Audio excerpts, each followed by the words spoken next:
I believe in the mountains there was a tiger. Well, nevertheless, there's a tiger trap below. Okay, now we're going to this random website. Everything is totally fine. Everything is fine. How do we get rid of this link? This will be fun fodder for the intro, Lucy. Welcome. If you're watching this on YouTube, this channel is all about language. It's all about linguistics, language, and in this case, learning a very particular language, which is classical Chinese. If you haven't seen the earlier videos in this playlist, go check them out. I really encourage that because it does somewhat progress one onto the next. But even if you haven't, you should probably be able to follow along because I'm a beginner. So you can follow along with me and let's learn classical Chinese together. So where is my side view? There we go. Okay. So this is, we're working out of a textbook called Introduction to Literary Chinese by someone named Brandt a long, long time ago. And we are on the fourth text in this textbook. Let me move this over here so you can see it. And we are actually, everything works in a very, very confusing way sometimes. Again, this is another one of those instances where, me put with some user interfaces is a bad combination. Okay, so here we go. We have our text on the right. This is the modern Mandarin version of the text, so we can ignore that. Here's our text on the right, and unfortunately, because of the orientation, I can't quite fit it all in on one screen unless I zoom out a bit. Yeah, let's zoom out a bit. So this is what we have. This is our text, and I've written it all out in this little Google Sheets over here. So let's arrange our windows in a way that makes some sort of semblance of sense, and let's look and go line by line through this text. I think we can zoom in a little. Okay. So we'll primarily be using this left pane, the sheet, because that's got everything copied out. If I made any mistakes, if you notice anything that I've copied incorrectly, it has happened before, just let me know in the chat, or if you're watching this later on YouTube, in the comments, because we're all learning together, and any source of information, I just take it. So let's begin. So this is a short text, a short passage, and the title is 不识字. And we have a little vocabulary here. So why don't we pull that up? Let's pull that up so that we can take advantage of all the work Brandt has done. And let's just go through sentence by sentence and sort of gloss as we go and make some attempts at a free translation. So we have here 不识字. So this is going to be something like, we had this 不 in a previous lesson. This is a negative marker. So not. 识, I believe, is something like familiar with or acquainted with. So not familiar with, and 字 is characters. Written characters. So not familiar with characters. And I think, do we have some help on this in here? Do we have help on this? I don't think we do. Well, nevertheless, I believe that's a good translation. So, since it's a title, we could say something like on not knowing characters as a first attempt. And just a reminder, if you're watching live, feel free to shout out suggestions or corrections or ideas. Okay, so that's the title. Next, we have a sentence, 山有虎害人处, I think. And what are we going to do with this? Well, let's take a look at our vocabulary. So we have, first of all, shan, meaning a hill or a mountain. I think that's a pretty cool character for that. I see it. I see where they're coming from with that one. So mountain, we can gloss it. 有 meaning to exist or to have. So you could say something like exist, hu, tiger. That's right here. Oops, that's right here. So mountain, exist, tiger, hi. We had this in the very first text, I believe. It was harm. Ren, person, and then chu. And chu is going to be translated. Brandt gives us these helpful suggestions when something's italicized. This is the meaning that is intended in this text. So instead of to rear or to feed, we have cattle. So, cattle. Okay, so what are we to make of this? I think in this kind of construction, my understanding would be that the very first noun phrase, shan, would be kind of like a locative existential. So in the mountains there was a tiger. So I think that's the tack I'm going to take here. We don't get any help on this, but I'm relatively confident in that. So in the mountains, something like that, there was a tiger. And then we'd translate the rest of this, I think, as who harmed people's cattle. And this, I believe, if I'm remembering my terminology right, is something like a pivot construction. I think this is what Pulley-Blank calls them. So there is a tiger, and the tiger, so you can sort of see why it's called a pivot. In the mountains, there was a tiger. But also, the tiger is the thing that harms the people's cattle. So this hu, this tiger, this noun phrase, is serving in one relationship with respect to the first verb phrase here, and another relationship with respect to the second. So that's why it's called a pivot. I think I'm explaining that more or less correctly. So, and we can translate that with a relative in English. Okay, what's next?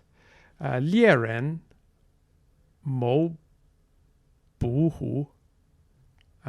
So what do we get? What do we have for that? So 猎 is hunt, 猎人, a hunter. So let's call it hunter, and then we have 谋, to plot or to scheme. So the hunter scheme, and then what's next? Note that I'm using Hanyu Pinyin rather than Wade Giles romanization, so that's why there are some differences in how these things are romanized, which actually makes transcribing this a little hard because, yeah, the two systems are relatively similar, but then there are a few little pitfalls, which if you see that I've fallen into any pitfalls, let me know in the comments. Okay, so we have seize. So the hunter schemed to seize the tiger. Okay, I don't know if this is one hunter or more than one hunter. Let's just say a hunter schemed to capture the tiger. All right, what's next? 是仅以四只. I think that this is 四. But we also have two readings here. One which is 四 and one which is, I think, what is that going to be? 字, right. So I'm not sure which is correct here. I'm going to go with this one because it's written first. And the meaning of this is to wait upon, spy, or to waylay, which is very charmingly spelled with a hyphen in the 1920s. So let's, what do we have here? What do we know so far? Something. We have this particle which we talked about last time, which is e. And here we're given this really helpful hint that here it's indicating the purpose. So let's just say in order to, and then waylay. It is not a URL. Google, no. Not a URL. Don't make it look like that. Oh dear. Okay, now we see what's happened. I've fallen victim to my own lack of... Okay, now we're going to this random website. Everything is totally fine. Everything is fine. How do we get rid of this link? Goodbye. Okay. Okay, it's back. This will be fun fodder for the intro, Lucy. In order to waylay, and then we have it, this third person pronoun. So that we just call it for the sake of readability. My pop filter is moving on me. Okay, what are these other morphemes we have here? 设经, 设 to set up, to establish, or if supposing. I think what we're dealing with here is to set up. So set up, and then what is set up? A jing, a pitfall, a trap.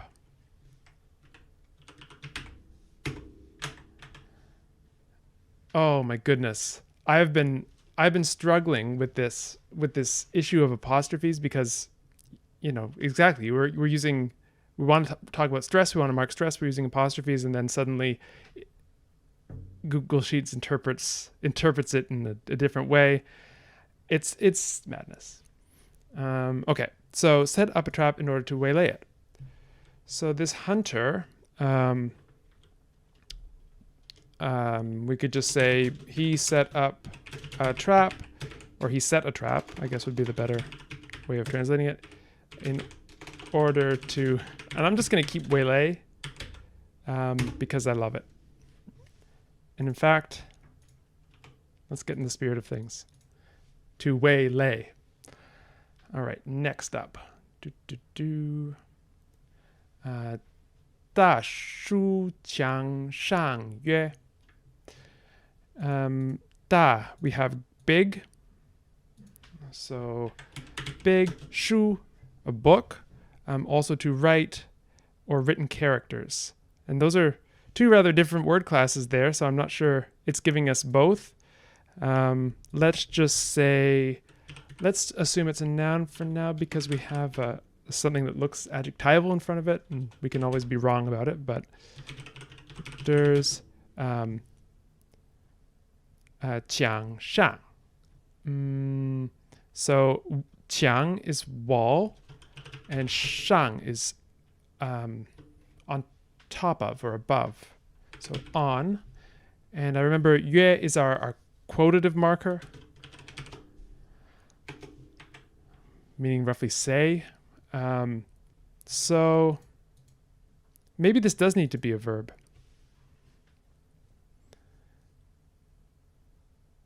Big. This is interesting.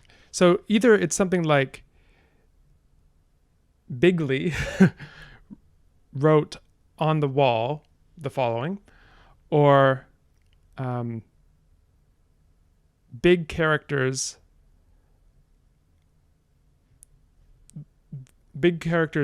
on the wall said. I think I'm missing something here, so I won't dwell on it too much, just register my confusion. And but the meaning is quite clear, I think. Something like in big characters. Maybe this is it. In big characters on the wall, he said, he wrote, something like this. Some of you in the future, in the present, are going to be screaming, "Oh, Colin, no, it's quite obvious. It's this." We'll see if I figure it out. And then what do we have next? 下有湖景. So 下, below, and this is another one of these constructions like we had above, isn't it? Where we have some sort of location word, then yo, and then the thing that's at that location. So below, or that exists in that location. Below was tiger trap, or below exists a tiger trap. So there's a tiger trap below. And no, I shouldn't add these exclamation marks when it's not strictly warranted. But I want to. It feels like something I would exclaim. What's next? Okay. 行人止步. 行人, we have a nice translation here, a passerby. So passerby, let's call it that. 止步, literally stop a pace, stop your step. So we get this translation stop or be careful. Just say stop here. So passers by, stop. So there's a tiger trap below, passerbys, stop. What's next? 乡人不识字者. Okay. So we have a nice little grammatical note here for us. So this part, 不识字者, it's telling us to compare lesson 1.1, note D. And let's do that. And I have so helpfully added these notes into the earlier lessons. So we can find, so in this case, 者 gives a participial force to the preceding verb. So it seems to give us an action or an agentive kind of nominalization flavor. So let's see what we've got here. So 乡人, 乡人, a villager. Oops, what happened? It's also a bit hard to see when I'm typing with this thing in the way. I'm not normally this bad. Well, you'll never know if I am. Okay, so a villager who not know characters, and then this nominalizing suffix. A villager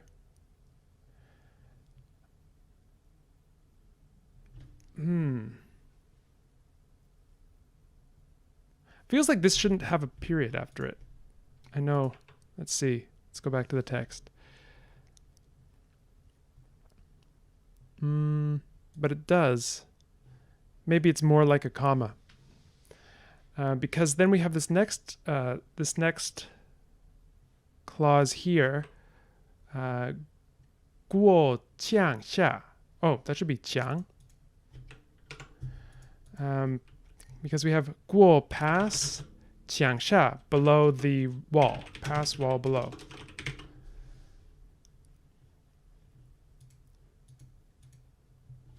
And so we have, how are we going to translate this? A villager, like, here's what I want to say, and I want to figure out how to get this meaning out of it. I want to say a villager who did not know how to write or read passed by below the wall. How are we going to get that? So the question is, villager, that's good, and then one who did not know how to read, something like this. Or maybe this is a kind of copular construction. So the villager was one who did not know how to read. Maybe we can use that. And we can say, let's just go with she this time, passed by below the wall. And then what's next? 误触之. 误, to make a mistake. 触, to tread on or to kick. So I think we want tread on here, and that's what it tells us. So something like by mistake she trod on it.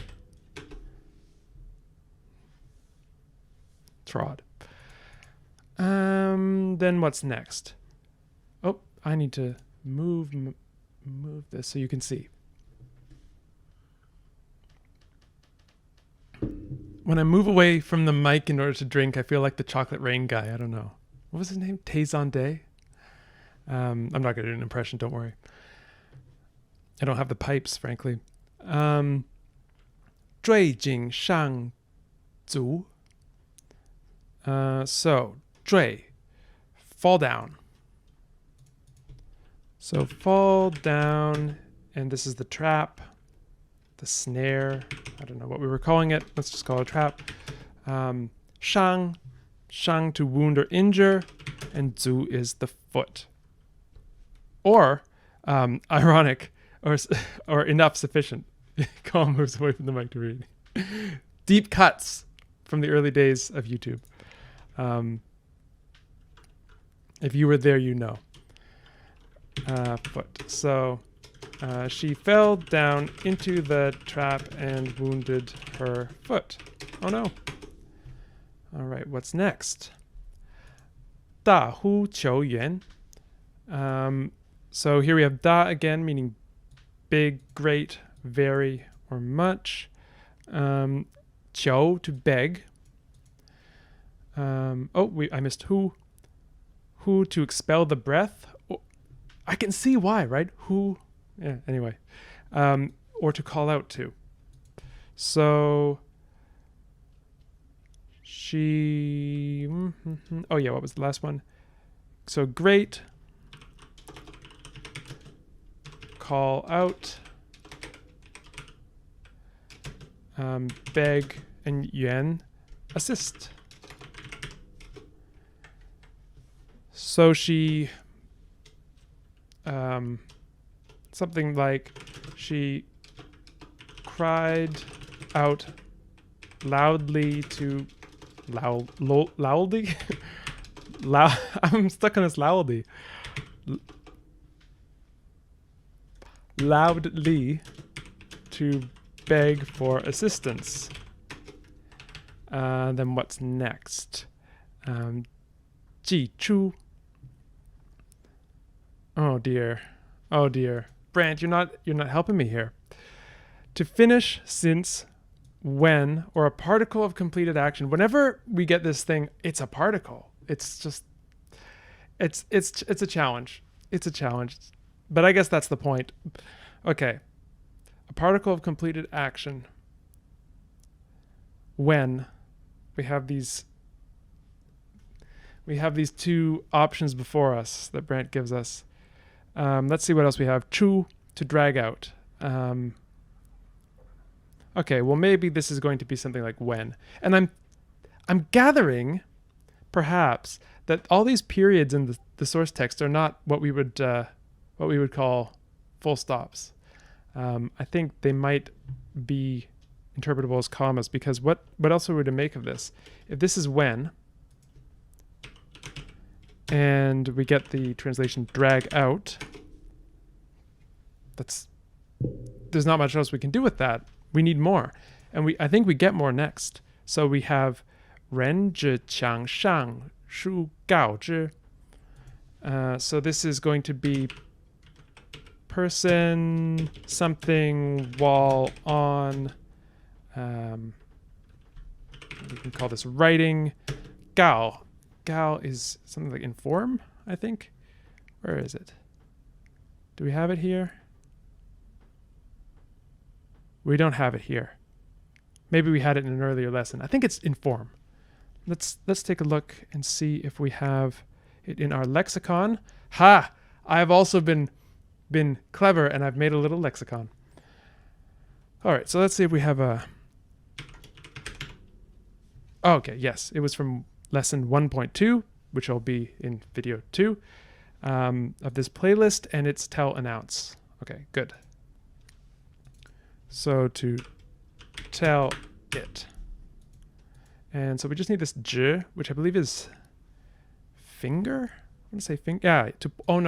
Finger, or what do you do with a finger? You point things out. So let's see.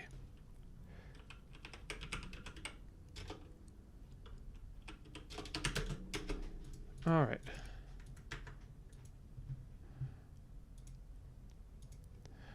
Okay, so then we can probably translate this whole thing as when she was dragged out, pulled out,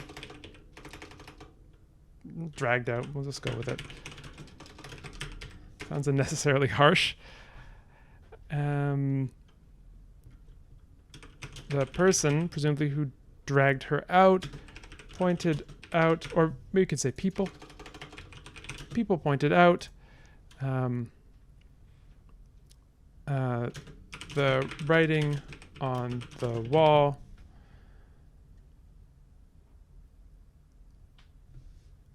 This might be another one of those pivot constructions, which announced it.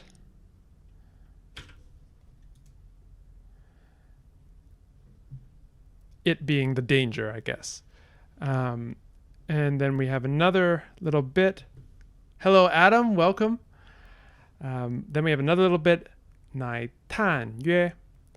And I remember this 乃 was something like then, which if we go to our note C of lesson 1.2, where is it?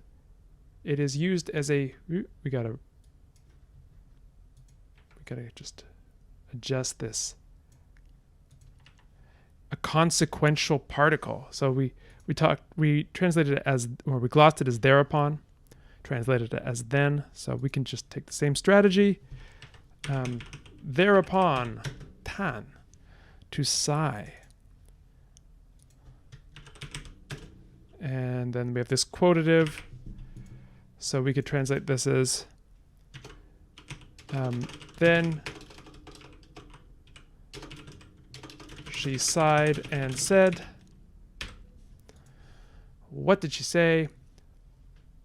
无狗之书.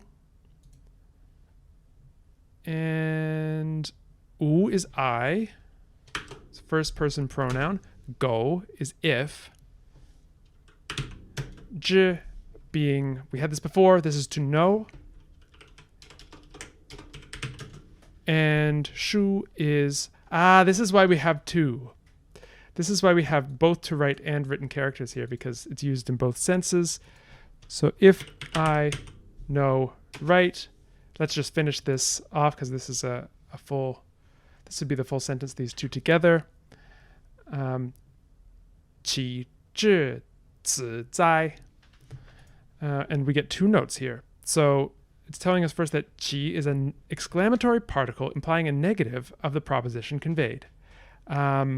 So that would be something like, I think in the, translate something like English, wouldn't I do this, or shouldn't I? This kind of negative exclamatory particle. I don't know. We'll have to, let's see it in context. We have also at the end another exclamatory particle. So the crucial bit of the meaning will be the middle. 至, to go at, to reach.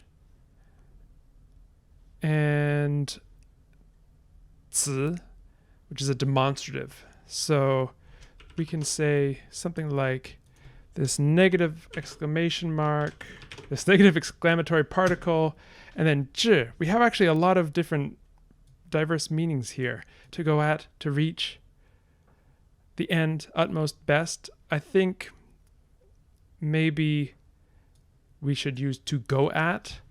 And it's going to make it into a URL. I know it. I'm just not going to worry about it. To go at this, exclamation mark. So I think this is something like a counterfactual conditional. If I knew how to write, would I have gone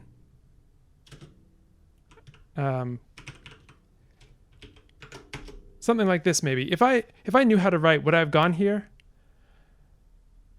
I don't know. What do you think? Any alternative interpretations? We can take a look at the actual answers that Brant gives us and see how we've done. And when I say we, I mean I. I take all the blame for all the mistakes. Go.at is an Austrian phone company, and you love it. You love a phone company? Wow. This is interesting. This is not something I've ever experienced before. Okay, so let's take a look at the translation that Brandt gives and check our work. Yay, okay. So I had on not knowing characters, Brandt gives us something a little more concise, which is illiterateness. Let's write it here so we can compare. Great. There was a tiger in the mountains who devoured men and cattle. In the mountains, there was a tiger who harmed people's cattle. Okay, well, I have interpreted this as a kind of a genitive construction, but here it is, my old terminology, my old grammatical terminology needs to come back to me. Is this a dvandva compound where you have two things together that mean X and Y? I think it is. As opposed to a tatpurusha compound, which would be what I interpreted this as, the cattle of people. If you've never heard those terms before, I will do a video at one point about compounds, and that'll be a good excuse for me to refresh all these Sanskrit terms, which are extraordinarily fun. So I think that's, I would say that, we did okay. I never like to say I never like to put myself there where I'm saying something good. It seems unhumble, but anyway. So maybe we could say who devoured men and cattle. I'm not sure if this is if the translation I gave is a viable alternative or not. But maybe it is, maybe it isn't. Moving on. Hunters planned to catch him and laid a pitfall in order to waylay him. Okay, I just gave it a singular hunter, but I think that the text is agnostic as to number.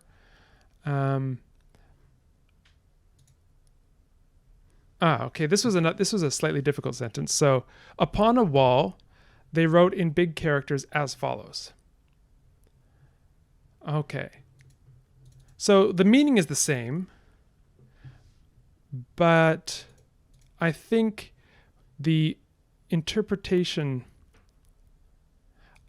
maybe this da is being used as an adverb. So yeah, this is that bigly interpretation.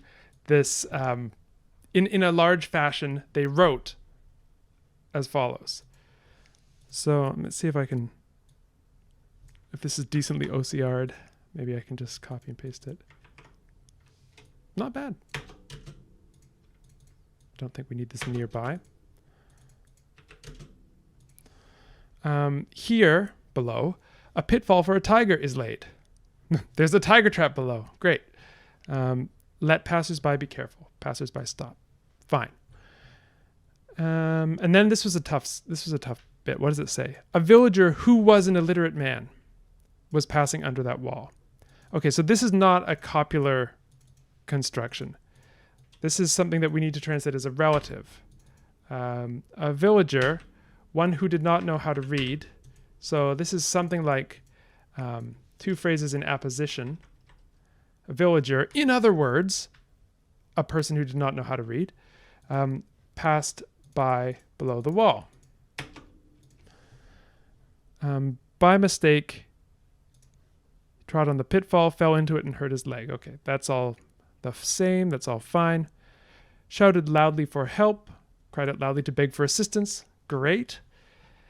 Then, this was another tough part, but we have when. So I think we made the right choice here, with T being when. When he was dragged out, somebody pointed to the inscription on the wall and told him about it. Okay. So these two verb phrases are not that kind of pivot construction, but just two verb phrases with the same subject. So let's take this. And somebody pointed out the inscription on the wall and told him about it. okay, that wasn't so stellar of an OCR job. Somebody pointed to the inscription on the wall and told him about it. Great. The villager then said with a sigh, "If I had been able to read, how could this have happened to me?" Okay, so I think I've erred with this j translation. The first clause I think is fine, but we just need to polish the second bit of the translation. How could this have happened to me?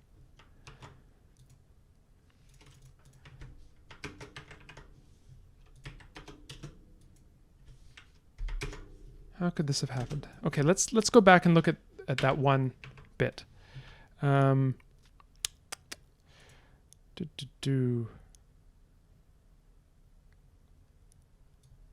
Maybe reach is the better translation. So how could this have reached? How could it have reached this? How could it have come to this? I think maybe that's the better way of translating it. So I'm going to change this to would it have come to this? And then I'll just make the English a little. If I'd known how to write, would it have come to this? Maybe not. Maybe not. All right. So I think that's good. Let's end this segment. I'm going to go back to the full screen with the magic of clicking buttons, and thank everyone who's been watching and joining with this Let's Learn Classical Chinese playlist. It's very, very good to have you along for the ride. And if you like this, do consider giving this video the proverbial like and the not so proverbial subscribe.